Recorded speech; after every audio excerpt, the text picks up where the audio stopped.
Hello. Thought we've actually got to make sound, otherwise they can't tell. Oh, okay, yeah. Okay, that's perfect. All right, so welcome to the webinar with Zano Controls. Mark and Thomas are going to be your speakers today, so I'm going to pass this over to them. Brilliant, thank you. That's great. Hi, everybody. Well, this is Thomas here, and I'm Mark from Zano Controls. And today we are talking about our favourite subject, LED dimming.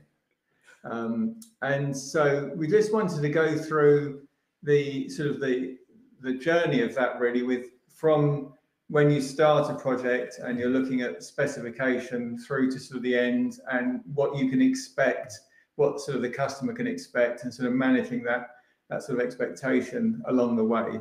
So we'll sort of start off, I think, with at the very beginning. Yeah. So for us, the first point is you've probably gone in, you're specing a certain amount of light, whether it's 5 watt GU10s or 10 watt fire rate downlights or tape drivers. But sometimes the problem that we have with it is that even though you've spec'd for, say, a 5 watt GU10 or 100 watts worth of LED tape, the driver that you're actually using to control that is actually far more than that. Yeah. So we've got a couple of graphs prepared. So I think the first thing to talk about is if we quickly switch over to here. I think one of the sort of the terms that we use here is sort of box watts.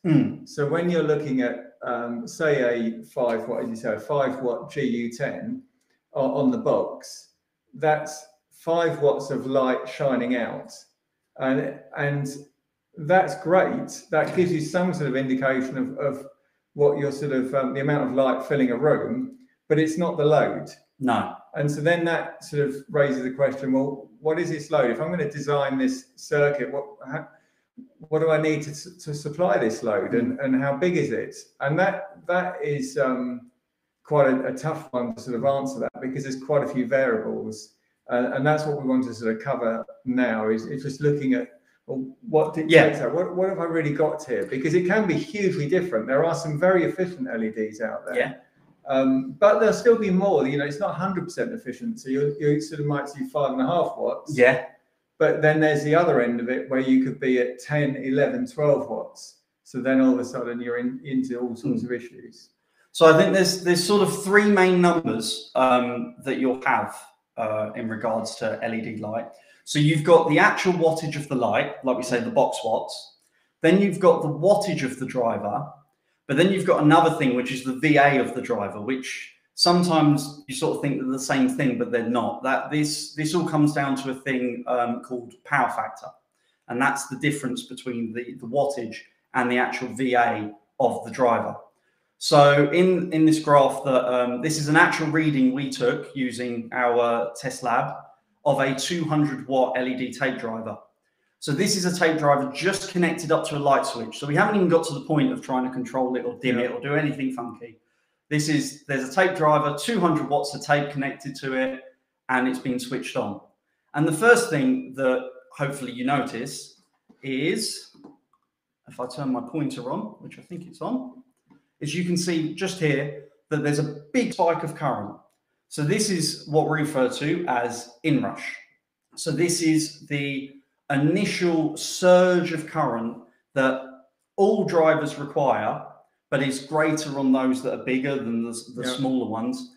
And that current spike is caused by the need for the capacitors inside the driver to fill up. So they're almost, it's like on the input of the driver, there's a load of empty buckets. And these buckets will be trickled out to keep the light level nice and steady. But as soon as you first start, you need to fill all those buckets up, and they just take an absolute surge of current. So just to sort of rewind slightly, what we're just looking at here, just to clarify this, is when you sort of think of the mains, the substation, the power generation, you've got a sine wave coming out. We've got sort of 230 volts in the UK, and you've got this sine wave, and that's purple. Yeah, that's represented by this purple. So this is the actual voltage reading. But that's not quite the same shape as what I get when I plug in a meter. in the wall, I'm not seeing that. No, this is because this is the voltage of the driver itself is actually having an effect on the shape of the voltage. Okay. And also this sharp spike at the beginning, this is because we've actually, when I've turned the light switch on, in this case, I've actually turned it on mid-cycle. Right. Because it's very unlikely that you are going to be so magically perfectly timed that the point at which you turn that light switch on happens to be at the exact zero crossing of the mains. Yeah. So when you've turned that light switch on, we've got the volts shooting up, and then you've also got that current, and the current there in the yellow there is sort of shooting up along with the volts. Yeah. And that is your capacitors. You see your driver taking that big go. Yeah. And that's a huge inrush current. If you had several drivers, and we've had phone calls in from people where they've got sort of several LED tape drivers and the circuit breaker just is tripping out. They haven't even got a dimmer involved here. It's just a light switch, and they can't turn the lights on because of this inrush issue. That is sort of, the circuit breaker sees that sort of inrush as like a dead short. Yeah. So it's doing its job, really. I mean, to a circuit breaker, it kind of is a dead short. When the capacitors are empty, they are negligible resistance, and that is why it allows such a vast amount of current. Yeah. But then, as you can see on the next half cycle of the mains, it's settled down a bit, and we're still looking at about 10 amps. But this is, it's a 200-watt taper. There's a bit of power there. Yeah. But we're not needing, the bucket's been filled. Yeah. We don't need to keep surging power through it. It just needs to now have that steadier flow. Yeah. So that's the inrush, which is the first problem that we have. But the second thing to remember is that we now got the wattage of the driver as opposed to the wattage of the tape. So even though we've got a 200-watt tape driver, or it's rated for 200 watts of tape, and we've connected 200 watts of tape to it, on the sticker for this actual driver, it lists the input as being 2.18 amps at mains volts. Yeah, which gives you over 500 VA there. And that's VA before we've taken power factor into account. So that is just the voltage of the input times the ampage of the input. So you may go in there and you may spec 200 watts of tape going around the room, and you've bought a 200-watt driver, and you're now thinking, right, I want something to control that. Well, you've not got 200 watts connected to the dimmer or whatever you're using to control it. You've actually got more like 500 watts. Yeah. And this is again why we call the wattage on the box watts, because it's very rarely true to the amount of input wattage on the driver itself. Yeah. So you've got sort of various sizes. So just to cover this off, really, we're talking LEDs here. Yep. An LED is a diode which requires sort of 1.5–3 volts to light the device, and that's DC. So in every sort of LED, there is some kind of electronic, some kind of circuit to convert the mains down to that low voltage. And I think it's key, sort of when you look at, say, a fire-rated downlighter, an all-in-one downlighter, you see the size of that power supply on the back there, or it might be a separate enclosure. That there, you look at the size of that and you think, okay, that's what you need to drive this, say, 10-watt lamp. Then you think, well, how do you get that into a GU10 or a candle lamp? And the answer there is that you can do it, and they do it, but there are compromises along the way. Yeah, there's a reason that even on, say, a 5 or 10 watt downlighter, the driver is that size. They haven't just added extra components for fun. Everything in there has a purpose. But then when you look at like a GU10, which could also be 5 watts, inside that tiny plastic casing, they've got to try and fit that entire driver and all of its electronics in there. And then that comes onto another problem to do with the heat management. Yeah. So we definitely see in testing, when you're sort of looking at the lux level out of a lamp, if we sort of specifically look at GU10s, you switch them on and you'll get whatever that result is. After an hour or so, and once they've warmed up, you'll start to see the light level drop off. And especially if we've got them in a bunch or something, the middle ones are just getting hot, and they will definitely be worse off. And we've seen issues on sites where the GU10's then in a far rated downlighter, and there just isn't anywhere for the heat to go. No, especially the plastic or the glass one, the glass casing ones, because plastic and glass is quite a good insulator. So all of the heat being generated by those LEDs has nowhere to escape to, especially in what's essentially an upside down biscuit tin. Yeah. And so the heat has to sort of just sit there, and it ends up cooking the driver itself inside there, and the electronics just start failing quite rapidly. Yeah, so I think the GU10 market for downlighters, it is a solution. I can totally understand that some customers, they want to be able to replace the lamps, but it has to be sort of with the understanding that actually that isn't the best solution. You know, when you open up a sort of all-in-one far-rated fitting, you'll see a circuit board with the LEDs mounted onto the circuit board, generally an aluminium-backed circuit board, and then that is bolted to, with heat paste, a huge great heat sink. And there's a lot of design that goes into the management of that heat to get it away. And so you've got that, you're looking at that on one side, and then on the other side, you're looking at GU10. And you think, well, there isn't that, they haven't got that space, they haven't got that ability to get rid of the heat. So it's going to be a compromise, and that's fine, that works for in situations. But it is that if you get called back to a job after a year and they're saying, well, these lamps are failing, you know, that is generally a result of poor heat management. Yeah. So coming back to the 200 watt tape driver, the third thing to talk about with all drivers, but it's much bigger of a consideration on tape drivers and large wattage drivers, is power factor. So power factor is essentially how efficiently the electricity is being used. So we're not talking here about sort of what's in versus what's out, but this is actually to do with how in sync is the current and the voltage that is coming into the driver. So the reason this is much bigger of an issue on tape drivers is because they have these large capacitor banks to work correctly, they surge the current in very much out of sync with your voltage, and what you end up with is your peak current is at a different point to when your peak voltage is. Which ultimately means if you need 20 watts, if you're at half the volts, you're going to need double the current. So this is then consideration for sort of what is this, you know, you're trying to design a lighting scheme for somebody, and what is my total load here? And these are all factors that sort of come into play when you're trying to sort of work out how many circuits do I need for this job, and sort of how many fittings can I put onto a particular circuit breaker.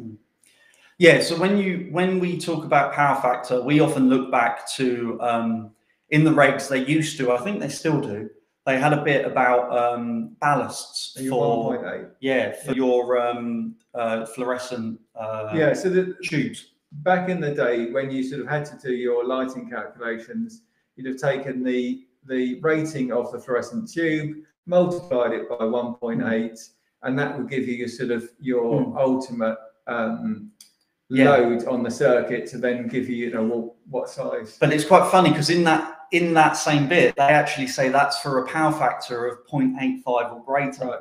Which when we look at tape drivers and even some downlights and G10s, we see power factors of as low as 0.6 in this case. And this makes it quite tricky because sort of back in the day of fluorescent fittings, the variation between different manufacturers wasn't that great. So the 1.8 factor was a good factor to apply. Some were better, but you didn't really get anything much worse than that. So it did give you quite an accurate total load on the circuit. And now we sort of enter the world of LEDs, and the difference such a variance is we've seen GU10s that have near unity power factor, which is brilliant because then now you're not multiplying it by anything. You're just taking what is the wattage of that driver and away you go. Yeah. So I think from that, you were testing one of our dimmers. Yeah. So we've actually recently a brand of lamps that we've had in, we've managed to run over 50 on a single dimmer, 55 watt lamps, which is just an insane number purely because the driver inside it is just so efficient. So I think from that you can see that things are improving. Yeah, definitely. Definitely, it's getting better, isn't it? And for us to be able to do that, it wasn't that many years ago. You'd never be able to get up to that sort of quantity. But if they've got more work, more into the design of the driver, and you're seeing that sort of work going into how can we make this driver more efficient and sort of improve that, then that helps on the other end of it with our circuit design. And when you're sort of on site, how many can I put on a circuit breaker here? That's all good improvements. Yeah. So I've actually got on the next slide here so this is a not as good 5 watt GU10. Okay. This is quite a poor one, but this is actually quite a regularly used brand. This isn't a Amazon special. This is a proper GU10 wholesaler stock it. And this is just with 10 of them on the circuit on a light switch like before. So we haven't even got to dimmers yet. Yeah. And so 10 5 watt lamps, so 50 box watts, 18 amps of Inrush current. Sorry, Thomas, just to simplify this down just for me. Yeah. You've got the purple there. That's coming back voltage to our voltage. So that would be our sine wave, and then the yellow is the current there. Yep. And that's just at that point is when you switched it on. Yep. And that's where you're seeing that big spike. Yeah. And that's so if you were then to dim that, you would see. Yeah, that's quite.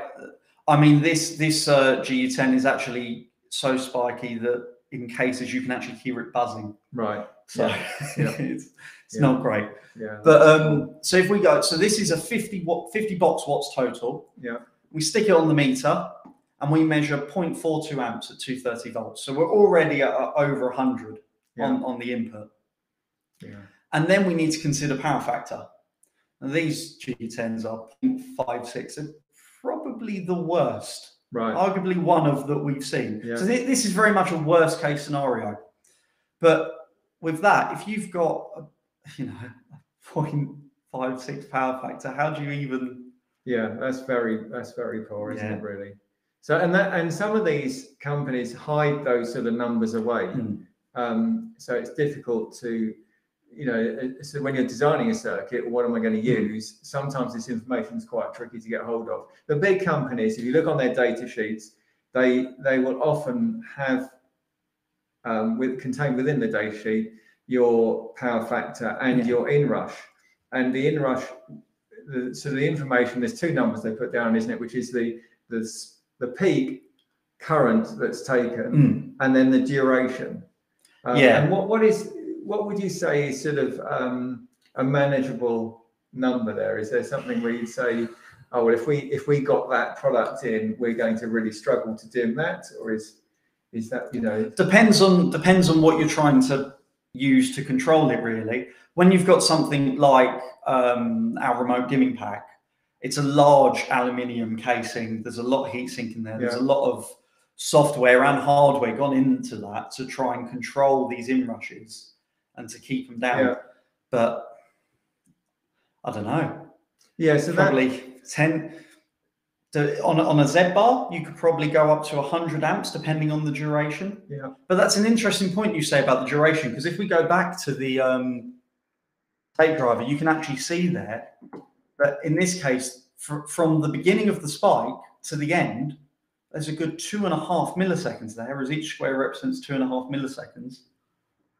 Whereas on here, it's much. So even though it's half the ampage, it is way less than half the time. So the actual overall power that we need to try and control is much less. And what does that mean for sort of anybody's product? So we look at specifically our dimmers, say, that we're seeing that coming through at our dimmer.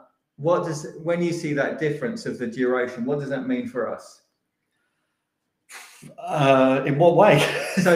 So you've got the longer duration versus the spike. So if it's a really long duration of spike, you've got more energy there. So we're going to struggle quite a bit. Yeah, the peak current is going to be the thing that causes a failure ultimately. Yeah. If you can detect that and shut down quick enough, then there's a chance you'll survive. But you won't be able to do anything with that. If you've got a much longer duration, you'll just have to turn off. There's no way you could allow for that to continue. Yeah. So it's a management issue going on. So with the dimmers, with our products, there's a lot of software managing those peaks and the durations to try and survive. Because it's not, as you said earlier, there's not that much difference between sort of a big inrush and a dead short. No. So from when you turn the dimmer on, if it's a nail through a cable, that you're going to see a huge spike of current, which is very similar to this. Yeah.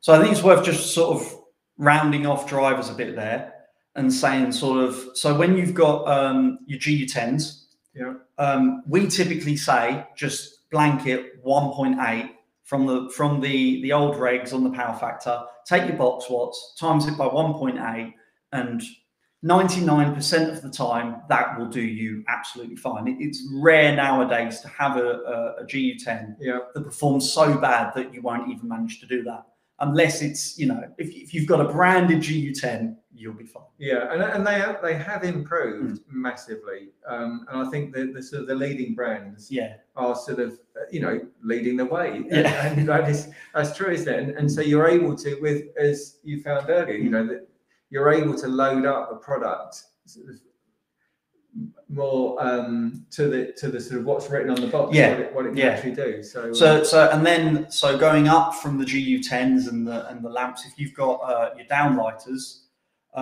we would definitely advise using downlighters with the lamp built in for what you said earlier about the management of the heat is just so much better, and the fact that the driver is actually external just helps with the lifespan. As much as you can change the lamps in those holders, you'd be doing that far more often than if you just fitted a purpose-made downlighter. And we've had calls in where people have said, oh, there's something wrong with the dimmer. You've got, every now and then these two lights over here go off, and then these two go off, and the rest of them are fine. And the upshot of that sort of fault is thermal management. It's generally just sort of the lamps themselves just trying to control something, and they need to shut down. Some control mechanism within the lamp is telling it to shut down and cool down a bit and then come back on again. And again, with the downlighters, if you've got sort of a 10 or 15 watt downlighter or below, if you go for the standard 1.8, 99% of the time you will be absolutely fine. You can quite happily stick them on wall dimmers. We've often had that here.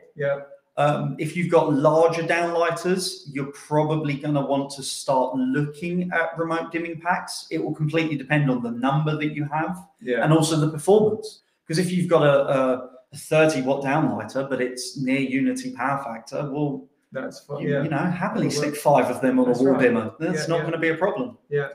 And then lastly, you've got the big external drivers, typically tape drivers. I know sometimes you're getting panel drivers and things like that. Those we would pretty much always advise using a remote dimming pack, just because the inrush currents are so big. We have had some successful testing with some smaller ones here on a wall dimmer, but you're only really managing one before the dimmer starts forcing itself to shut down just because of the amount of current it's seeing. It's just too much energy coming through into a small product like that. A sort of a 2-wire dimmer single module is quite a compact unit, and it's difficult to manage the thermals within that. So we have to restrict things so it doesn't get too hot. I mean, once you're talking about things like 40 amp, 2.5 millisecond inrush currents, it purely becomes an issue of size. You would need such a large component in there to actually be able to deal with that safely and reliably that you just couldn't fit it in a wall dimmer. No, that's right. So I think that's a good point to then get on to talking about dimming itself.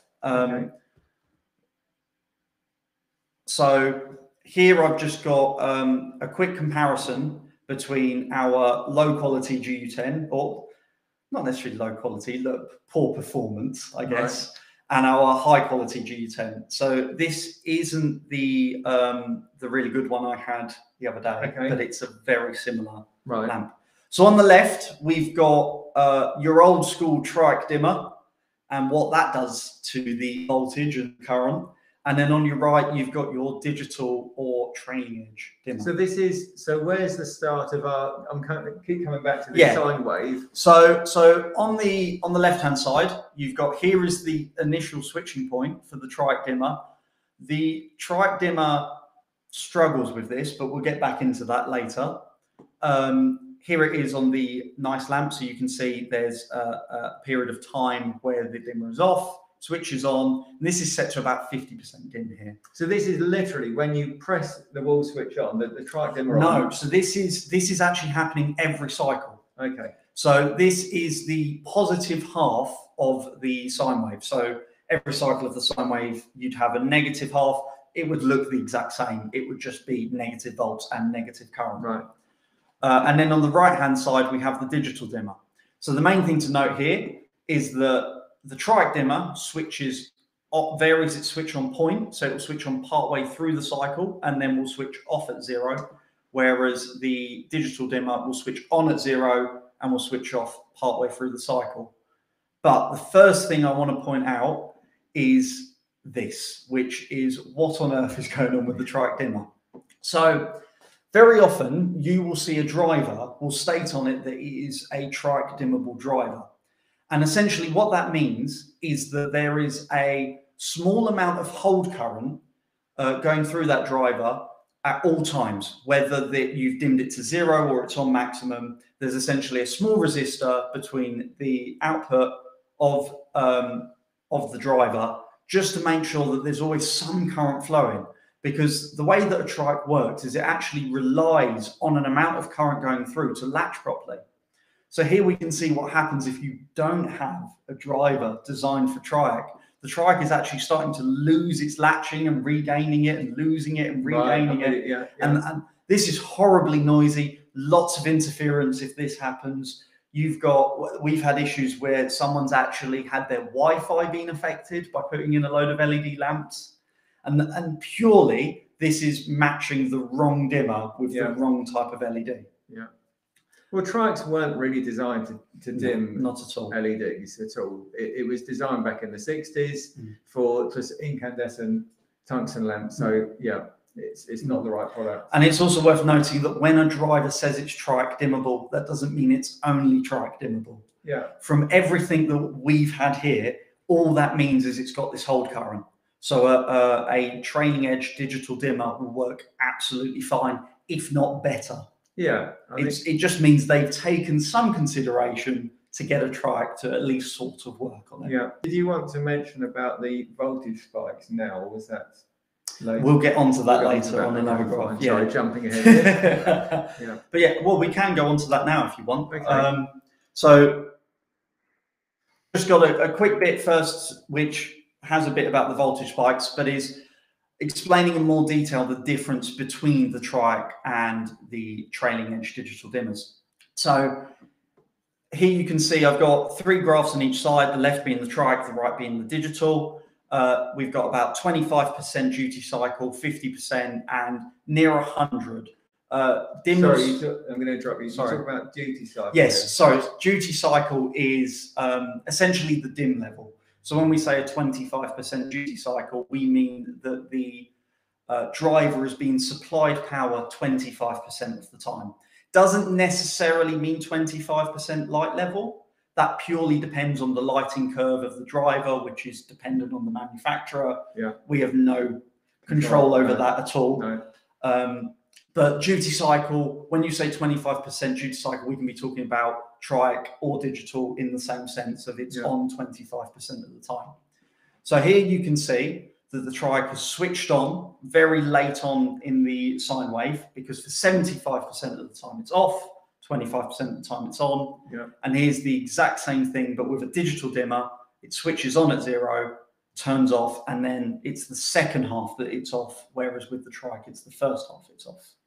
So going into what you were saying about voltage spikes, you can actually see here, this was on quite a small load. I actually had this on a halogen load because I didn't want the driver itself to be causing any weird spikes and give the wrong impression. So here you can actually see the spike caused by the Trike switching on. Again at 50 and again at 75. And you can also see that the amplitude of that spike is greater at 50.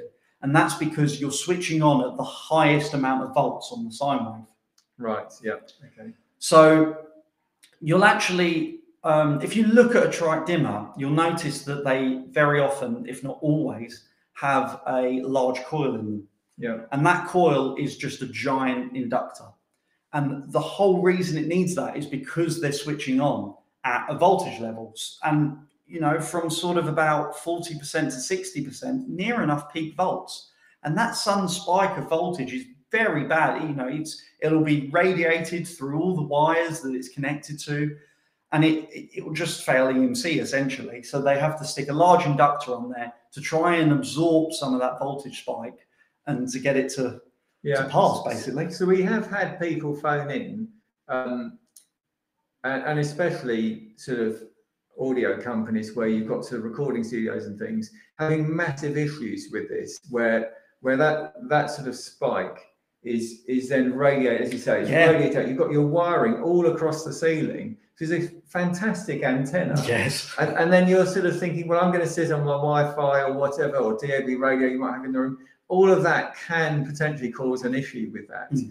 And on top of that, you've got the noise of the little inductor coil in the dimmer itself, shaking, rattling away like crazy at sort of 50 hertz. I mean, it's usually audible. You can tell a Trike dimmer just by standing sort of within a meter of it. You get that end of it, and also the lamps themselves. There's often wire wound components within a GU10 or driver of a LED, and they're going to be shaking at that same. We've actually got a GU10 on test now that if you stick it on a Triac, you can hear all of them buzzing away. You can actually hear that from the room next door. It's that loud. That's crazy. You stick a digital dimmer on it and it's silent.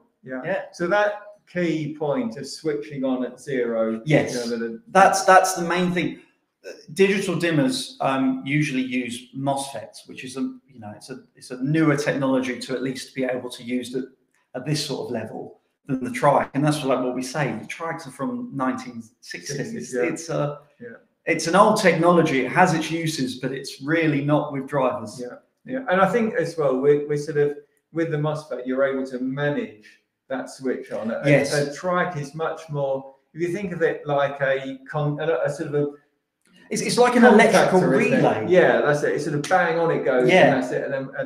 And so there's not a lot of control with that sort of device, whereas a MOSFET, we're able to. Well, I know we can get quite complicated into things to do with switching speed and sort of the level of control and the timing of it all. It all gets quite complicated. But ultimately, if you go digital, you know that's going to fix a lot of your problems.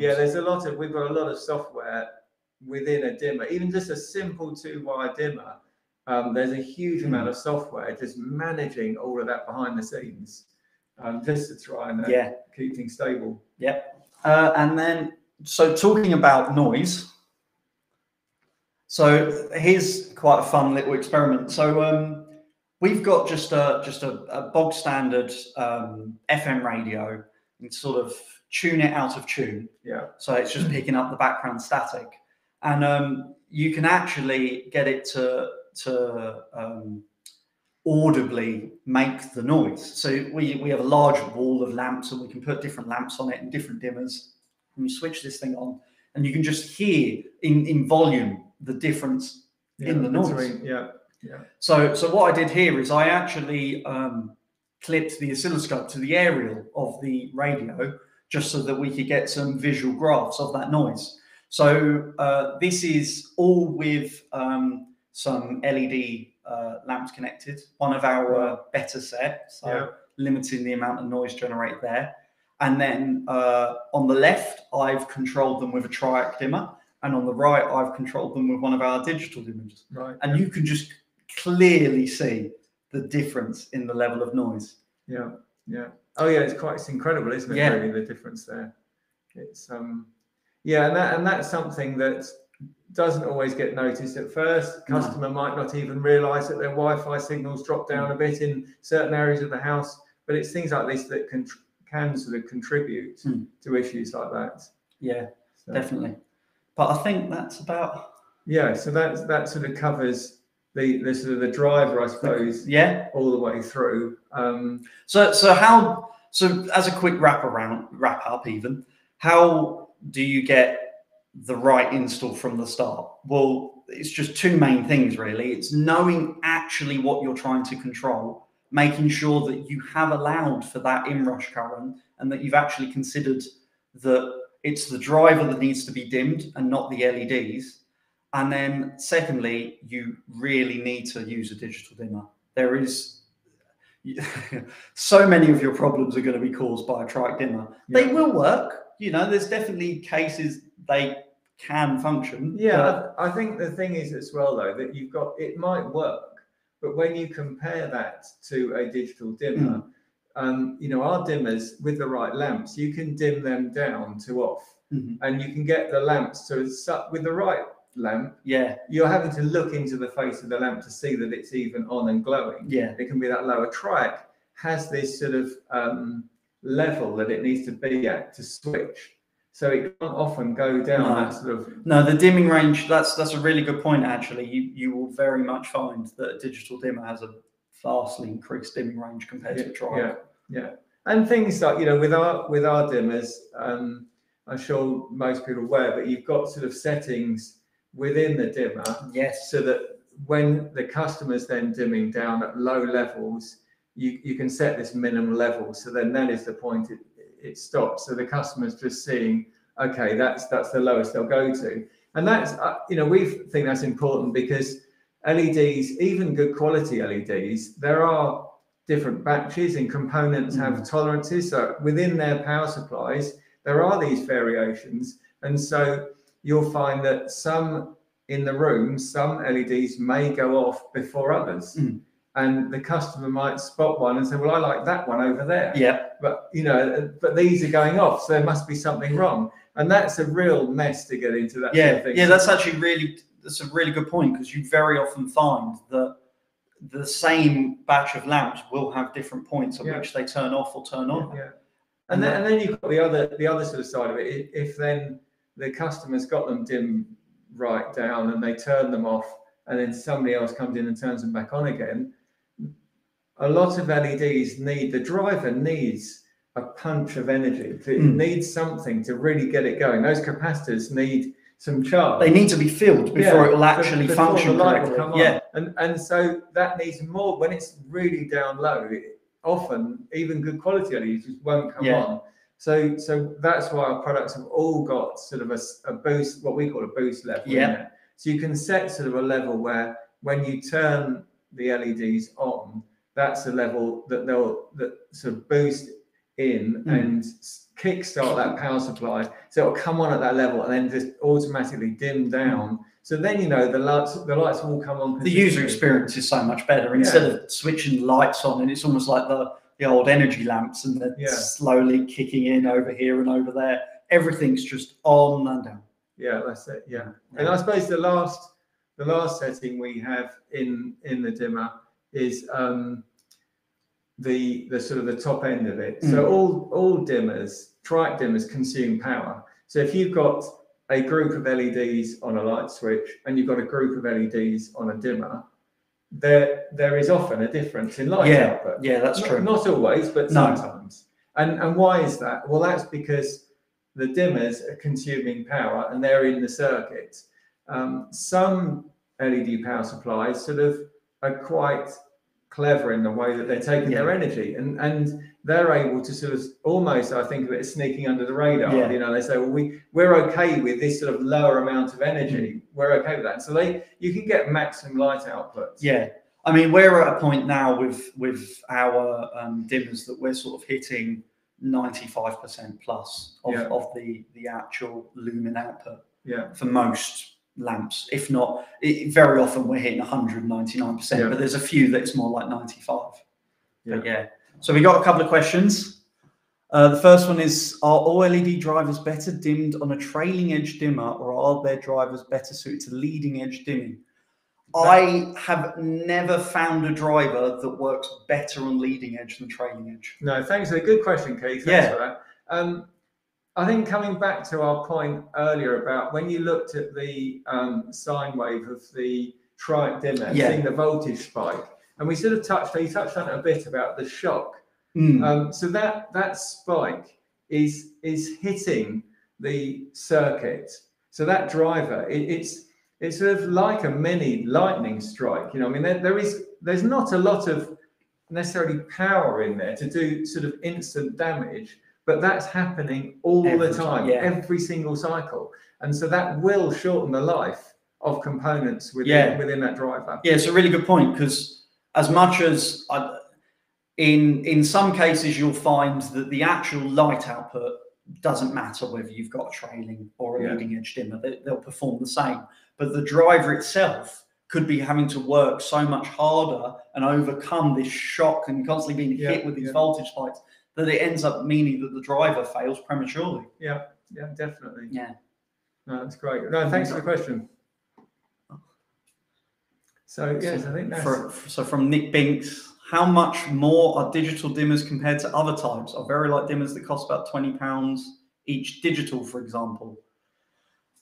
So Very Light do a range of dimmers, and they do Trike and digital dimmers. So I'm not sure, you'd have to be to sort of look at the spec when sort of looking at their dimmers. We decided some years ago to stop. We used to sell Trike dimmers, and we decided to stop selling because the world's going LED. Yeah. And we just stand by the fact that you shouldn't dim LEDs with Trike. So I suppose in answer to it, are digital dimmers more expensive? They're going to be more than a Trike dimmer. Yeah, I mean, you can.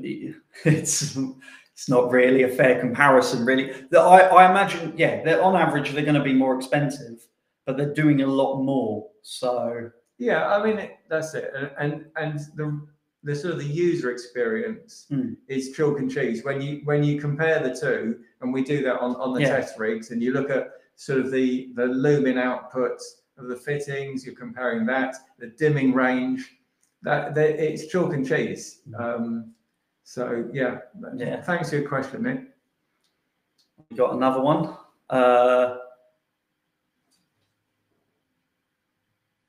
How much do their dimmers cost each? Are you talking about our dimmers? I presume you're talking about ours.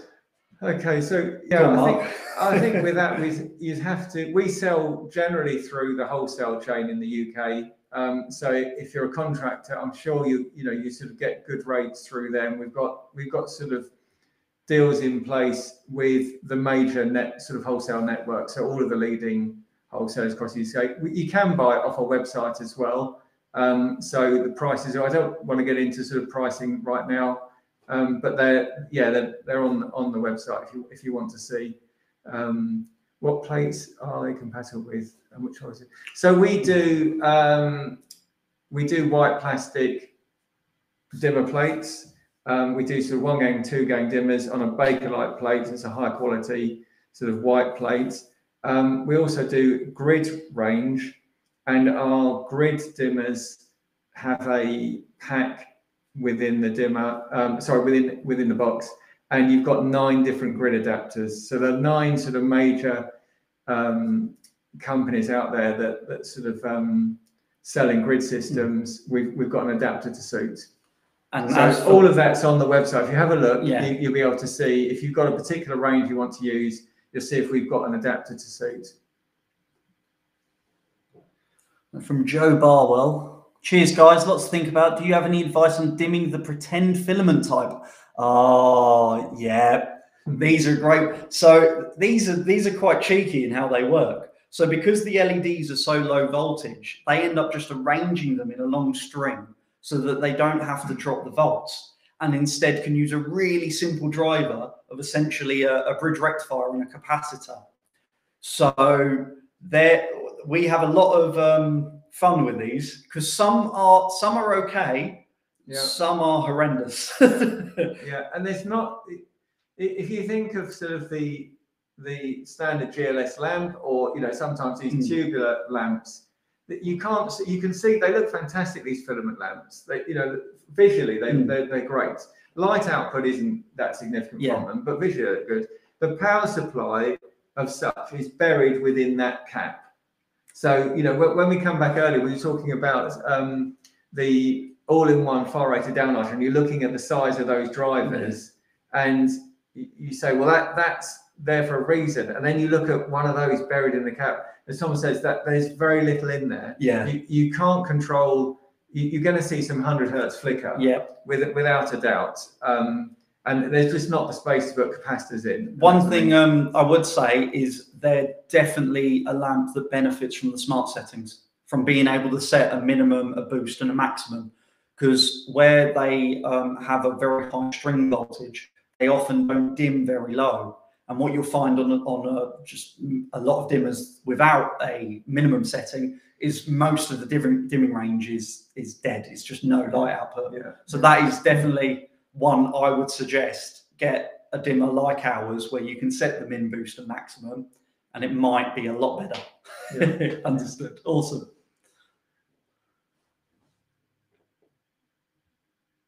Okay. So there's two sides to this. Some dimmers will say they dim leading and trailing edge drivers, which is basically comes back to earlier where, well, if it's a leading edge driver, that basically just means there's a hold current on it. So a trailing edge dimmer will work absolutely fine. But some dimmers do have two different modes. I don't know about auto sensing. No, they've got modes. I know that there are dimmers that you can switch into a leading edge mode. I wouldn't really advise this because, like I was saying earlier, I've never found a driver that performs better in leading edge than trailing edge. And all you'll be doing is generating a lot of spikes. Because I would hazard a guess that if they've got a leading edge mode, they probably haven't put the massive coil in there. No, that's right. And I would be surprised by their EMC readings. Yeah, I think you would be seeing a lot of noise coming off that. Yeah. And really, why are you doing that? You should with a sort of a digital dimmer, you can dim either driver. As you said earlier, but it's just about that hold current for a Trike. It's far more likely it's the case of it works with both, and it will just auto sense what the driver likes. But there's definitely sales speak that comes out. You'll hear wholesale. We hear it, but people saying, "Oh yeah, I need one that auto senses between the two," and that sort of thing. And when you actually come down to it, it's just a digital dimmer. They just maybe misunderstood along the way. And that's sort of where I think that sort of phrase has come from. Yeah. I have a church that has 8 chandeliers with 12x 28-watt halogen candle. They're on a dimmer panel next to the disboard. I would like to change these to LED. Could Zano Controls help? Oh yes, I'm sure we could. If you would like to email us in, or give us a ring, and I'm sure we can, have a look at that. Definitely, that sounds like exactly the sort of thing we can help with. Yeah. Thanks, Jason. How do you perform your dim? Well, there's quite a range. So, if we're talking about how does our dimmer perform on certain lamps, then we will be looking at firstly, what the power of that lamp is. So we're looking at its VA, we're looking at its power factor, because that will give us straight away an idea of how many of that lamp we can dim safely. Yeah. But some of the measurements we do is we measure the light output. So we'll measure how low can we go? Can we go down to 0? What is the minimum setting? What maximum can we go to? How does that compare to a light switch? So that comes back to earlier, how nowadays, with our existing dimmers, we're usually at 99 to 100% of the light output. But we also measure for flicker. So we have a in-house developed flicker meter that we can then graph the actual light wave coming out of the LEDs and do some funky bit of maths on it, which will then tell us the frequency of the flicker and such. But sorry, I'm laughing. So thanks for your question, Darren. Thomas will go off, and you'll see. I don't know what sort of degree level maths you're at, but yeah, we've got somebody that excelled there, and it gets very complex. So there is a sort of, in short, we look at the light output very, very carefully, and we are measuring what that light level is doing and the intensity, but also, the flicker in there. And then on top of that, what is the efficiency of the power supply? So I suppose they're the main things. Yeah. Thanks for your question, Darren. That's good. We got any more? Aha. From Jenny. I know that you guys mentioned multi-point dimming on your social media. How does it work? Well, do you want to take this or? Well, we have we have two products, I suppose, to cover multi-point dimming. The first one we call our Z-Smart range, and that's the simple approach where if you've got, say, two-way and intermediate switching, so you've got, say, a switch either side of the bed and one by the door, you can simply take those switches off and replace them with dimmers at each point.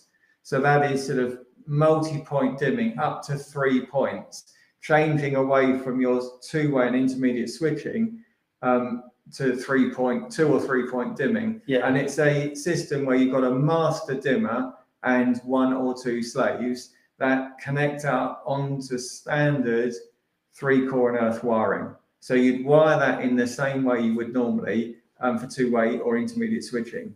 And that works, so the customer would then just see a dimmer at each of those points. You can turn it on and off, dim it up and down. And that's quite it's literally as simple as pulling off the plate and putting on the Z-Smart. But then the other multi-point dimming we've got is the Z-Bar itself. So that's the remote dimming pack. So that can either be controlled from, I believe it's up to 32 controllers. So the controller looks like a dimmer. It's wired back to the remote dimming pack through standard 2-core wiring. And it can also be controlled from retractive switching. So I think the key there is those products. All of our products have smart settings. And they all program in the same way. So once you get used to that, then it's quite straightforward. No, thanks for the question. Could Zano control Dali? Not currently. we don't offer anything that interfaces with Dali. It is something that's come up. But it's unfortunately not at the moment. Thank you. Are you dim restricted 10 lamps? No, we have no lamp restriction whatsoever. So I have a theory, but this is only a theory.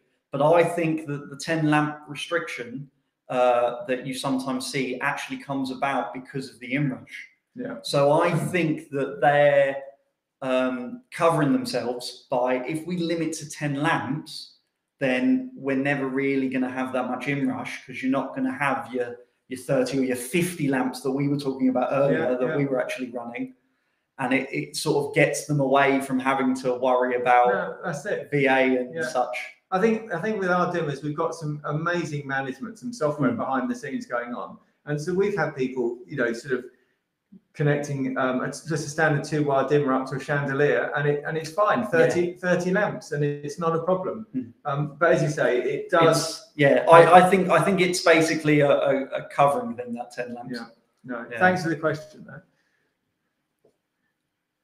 How are we doing? I think, is that everyone? There was someone typing just a second ago, but I'm just going to interrupt it quickly. If anyone is thinking of dropping off before, I know that the webinar is a little bit longer than we may have thought originally.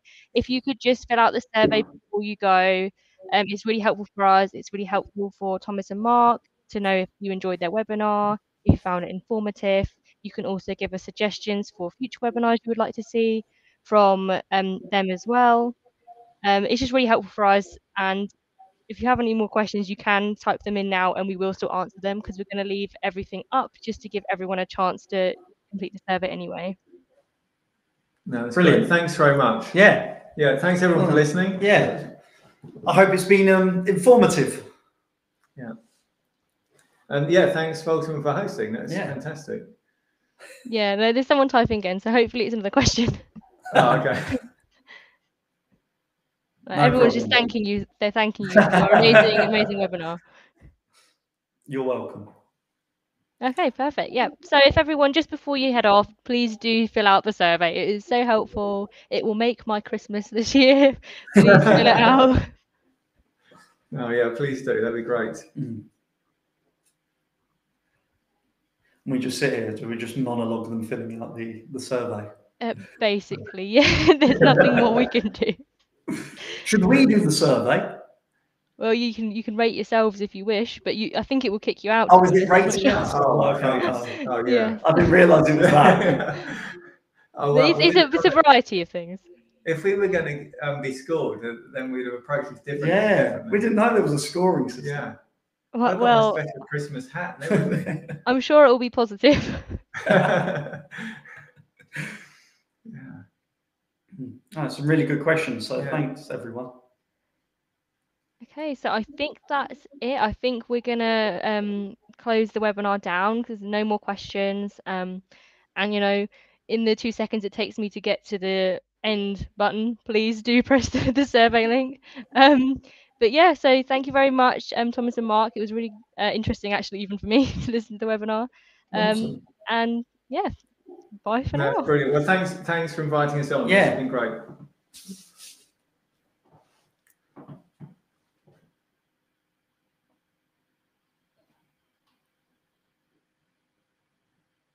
We've finished. I think that's it. Think it's gone? I don't know. Are we over? I started that about 10 minutes. I know, I was just on the time at the bottom. Yeah.